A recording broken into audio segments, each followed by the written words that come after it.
നമസ്കാരം പ്രിയമുള്ളവരെ, രുചികരവും ആരോഗ്യകരവുമായ ഒരു പായസത്തിൻ്റെ റെസിപ്പി നോക്കാം. ഒരു 200 ഗ്രാം വെർമിസെലിയും 50 ഗ്രാം ചൗവരിയും ഒരു ഇടത്തരം ക്യാരറ്റും എടുക്കാം. ക്യാരറ്റ് നന്നായി നീളത്തിൽ ഗ്രേറ്റ് ചെയ്ത് വയ്ക്കാം. ചൗവരി ഒരു സ്വല്പം വെള്ളത്തിൽ കുതിർത്തു എടുക്കാം. വെർമിസെലി എല്ലാം നീളമുള്ള കഷ്ണങ്ങളായി ഒടിച്ചെടുക്കുക. ഒരു ഓട്ടുരുളി അടുപ്പിൽ വെച്ച് കുറച്ച് നെയ്യ് ഒഴിച്ചതിന് ശേഷം വെർമിസെലി അതിലേക്കിട്ട് ബ്രൗൺ കളറാകുന്നതുവരെ നമുക്ക് വറുത്തെടുക്കാം. വറുക്കുന്നതിനോടൊപ്പം ഒരു കാര്യം കൂടി പറയട്ടെ, ഇതിനകത്ത് ഡ്രൈ ഫ്രൂട്ട്സായി നമ്മൾ ഉപയോഗിക്കുന്ന ഉണക്കമുന്തിരിക്ക് പകരം നമ്മൾ വീട്ടിലുണ്ടായ വാഴപ്പഴം അരിഞ്ഞ് വെയിലത്തുണക്കി സൂക്ഷിച്ചിട്ടുണ്ടായിരുന്നു. അതിൻ്റെ വീഡിയോ ഞാൻ കാണിച്ചിട്ടുണ്ടായിരുന്നു. ആ പഴം നമുക്ക് അരിഞ്ഞെടുത്ത് ഇതിൽ വറുത്ത് ചേർക്കാം കേട്ടോ.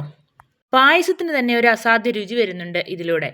വെർമിസെലി കഷ്ണങ്ങൾ ബ്രൗൺ കളർ ആകുമ്പോഴേക്കും നമ്മൾ ഗ്രേറ്റ് ചെയ്ത് വെച്ചിരിക്കുന്ന ക്യാരറ്റ് ചേർത്ത് കൊടുക്കാം. ക്യാരറ്റിൻ്റെ അളവ് അവരവരുടെ ഇഷ്ടത്തിനനുസരിച്ച് വേണമെങ്കിൽ ഒന്ന് കൂട്ടുകയോ കുറയ്ക്കുകയോ ചെയ്യാം കേട്ടോ. ക്യാരറ്റ് ചേർത്ത് നന്നായി ഒന്ന് മിക്സ് ചെയ്ത് വെള്ളമൊക്കെ ഒന്ന് പറ്റിയതിന് ശേഷം കുറച്ച് നെയ്യ് കൂടി നമുക്ക് ഇതിലേക്ക് ആഡ് ചെയ്ത് കൊടുക്കാവുന്നതാണ്. നെയ്യ് കൂടി ചേർത്തതിന് ശേഷം കുറച്ച് നേരം നന്നായി ഇളക്കി ക്യാരറ്റും വെർമിസെലിയും എല്ലാം നന്നായി ഒന്ന് മിക്സ് ആകുന്നത് വരെ നന്നായി ഇളക്കി കൊടുക്കണം. ക്യാരറ്റ് കുഴഞ്ഞു പോകാതെ അതിലെ വെള്ളമെല്ലാം നന്നായി പറ്റി വെർമിസെലിയുമായി നന്നായി മിക്സ് ആകുന്നത് വരെ നന്നായി ഇളക്കണം. ശേഷം പാല് ചേർക്കാം. വെർമിസെലിയും ചൗവരിയും ഒക്കെ വേവുന്നതിലേക്കായി പാലിൻ്റെ അതേ അളവിൽ വെള്ളവും കൂടി ചേർത്ത് വേണം ഒഴിച്ചു കൊടുക്കാൻ. നേരത്തെ കുതിർത്ത് വെച്ചിരിക്കുന്ന ചൗവരിയും നമ്മൾ ഇതിലേക്ക് ഇട്ട് കൊടുക്കാം. ചൗവരിക്ക് കുറച്ച് വേവുണ്ട്. എടുക്കുന്ന അതേ അളവിൽ പാലിൻ്റെ കൂടെ വെള്ളവും കൂടി ചേർത്ത് നന്നായി വേവിച്ചെടുക്കുക. ചൗവരി വെന്തോന്നറിയാൻ ചൗവരി കഷ്ണങ്ങൾ ഗ്ലാസ് പോലെയാകും. പായസം കുറുകിയും വരും. കുറുകി വരുന്നതിനനുസരിച്ച് നമുക്ക് പാല് ചേർത്ത് കൊടുക്കാവുന്നതാണ്.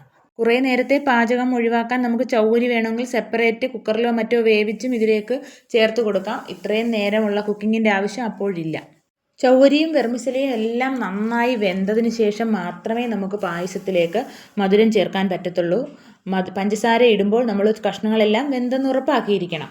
മധുരം ചേർത്ത് നന്നായി ഇളക്കി കുറുകി പറ്റിക്കഴിഞ്ഞാൽ നമുക്ക് കുറച്ച് ഏലക്ക വറുത്ത് പൊടിച്ചത് കൂടി ചേർത്ത് കൊടുക്കാം. പായസം കുറച്ചുകൂടി കുറുകിപ്പോയെന്ന് തോന്നിയാൽ അവസാനമായി നമുക്ക് കുറച്ച് തനിപ്പാൽ, അതായത് വെള്ളം ചേർക്കാത്ത പശുവിൻ പാൽ കൂടി ചേർത്ത് നന്നായി ഇളക്കി യോജിപ്പിക്കാം. തനിപ്പാൽ ഒഴിച്ച് ഒന്ന് തിളയ്ക്കുമ്പോൾ പായസം വാങ്ങി വയ്ക്കാം. നമുക്കിനി അതിലേക്ക് വറുത്തിടാം. അതിലേക്കൊരു പാത്രം അടുപ്പിൽ വയ്ക്കുക. കുറച്ച് നെയ്യ് ഒഴിക്കുക. നമ്മൾ അരിഞ്ഞുണക്കി വെച്ചിരിക്കുന്ന പഴം നന്നായി ഒന്നുകൂടെ ചെറിയ കഷ്ണങ്ങളായി അരിഞ്ഞതിന് ശേഷം നെയ്യിലേക്ക് ഇട്ട് കൊടുക്കാം. കൂടെ എൻ്റെ കയ്യിൽ അണ്ടിപ്പരിപ്പൊന്നും ഇടാനില്ലാത്തതിനാൽ പഴത്തിൻ്റെ കൂടെ ഞാൻ കുറച്ച് കപ്പലണ്ടി കൂടി വറുത്തിടുന്നു.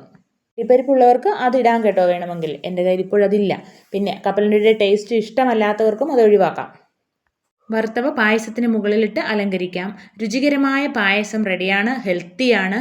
ഇഷ്ടമായവർ ലൈക്ക് ചെയ്യുക, കമൻറ്റ് ചെയ്യുക. എൻ്റെ ചാനൽ സബ്സ്ക്രൈബ് ചെയ്യുക.